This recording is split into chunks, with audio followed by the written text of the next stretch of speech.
मुंबई भारत का वह metro city है जहां हर भारतीयों के सपने सच होते हैं।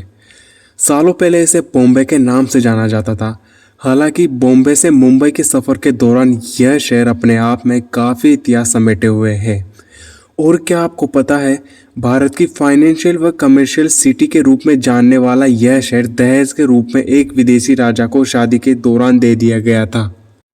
सपनों की नगरी कहे जाने वाले इस शहर ने कई परिवर्तन देखे और आज आपको मुंबई का जो चेहरा देखने को मिलता है वो हमेशा से ऐसा नहीं था, बल्कि ये तो वो 7 टापुओं में बटा हुआ एक आर्कोपेलिगो था जिसे द आर्कोपेलिगो ऑफ 7 आइलैंड के नाम से भी जाना जाता था।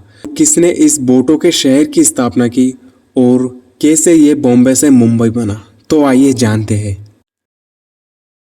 सिविलाइजेशन की बात करें तो इंडिजीनियस ट्राइब्स सभी आइलैंड पर रहा करते थे। कोलस एंड आंग्रे ट्राइब्स यहाँ सबसे अर्लीस्ट ट्राइब्स रह चुके हैं। दरअसल सदियों पहले बॉम्बे शहर था ही नहीं, बस ये जगह आइलैंड्स में बटा हुआ था। इस जगह पर बॉम्बे, कोलाबा, लिटिल कोलाबा, मझगांव, परेल और माहिम के नाम के 7 अलग अलग आइलैंड हुआ करते थे।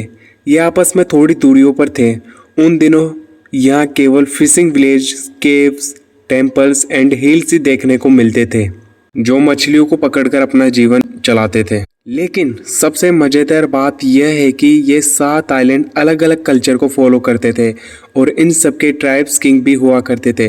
3rd सेंचुरी BC से लेकर 1348 तक यहाँ अलग अलग हिंदू राजाओं ने राज किया, जिसमें सबसे पहले यहाँ मौर्य किंग अशोक ने राज किया था। लेकिन 2nd सेंचुरी BCE से लेकर 10th सेंचुरी CE तक इन आइलैंड पर जिसने अलग अलग इंडिजीनियस डायनेस्टीज के राजाओं ने राज किया, जिसमें सातवाहन, वाकाटक्स, काराचोरस, चालुक्यस और चोल्स शामिल थे।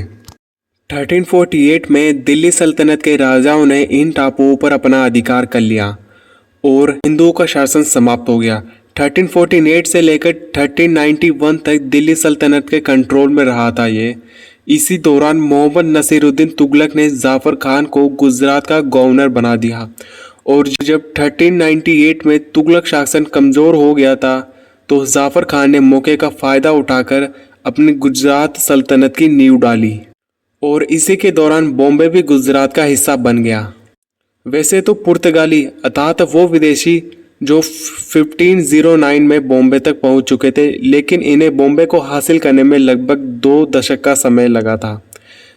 1534 तक पूरी तरह से बॉम्बे इनके कब्जे में आ चुका था। हालांकि इन लोगों ने बॉम्बे पर एग्रीकल्चर एंड रिलीजियस डेवलपमेंट ही किए और साथ ही चारों ओर रोड, ब्रिज, फोर्ट्स, कासल इत्यादि का निर्माण करवाया, जिसमें Bombay castle and Bandra forts काफ़ी देखने को लिए मिलते हैं। इन लोगों ने यहाँ लगभग 1 शताब्दी तक शासन किया और आखिरकार यहाँ के शासक जॉन 4th ने अपनी बेटी की शादी के दौरान ब्रिटिश के चार्ल्स II को दहेज में ये आइलैंड अर्थात बॉम्बे को दे दिया। और क्या आपको पता है कि वो विदेशी जो भारत में सबसे पहले आए थे और उन्होंने शासन किया था, और भारत को खोजने वाले उस विदेशी का नाम वास्को डी गामा है, जो आपको पता होगा, जो 1498 में यहाँ आया था। व्यापार में रफ्तार के साथ पुर्तगालियों ने भारत के अधिकांश क्षेत्रों पर अपने चर्च, व्यापार संगठन इत्यादि को स्थापित कर लिया और इन पुर्तगालियों को देखकर अन्य यूरोपियन ताकतों ने इन पर हमला करना चाहा, जिसमें से स्पेन ने पुर्तगालियों पर हमला कर उनको हरा दिया और भारत में भी आकर पुर्तगालियों को समाप्त करना चाहा। इस दौरान दोनों के बीच में निरंतर संघर्ष चलता रहा और इसी के साथ ब्रिटिश और पुर्तगालियों के बीच में भारत के विभिन्न हिस्सों को लेकर लड़ाई छिड़ गई।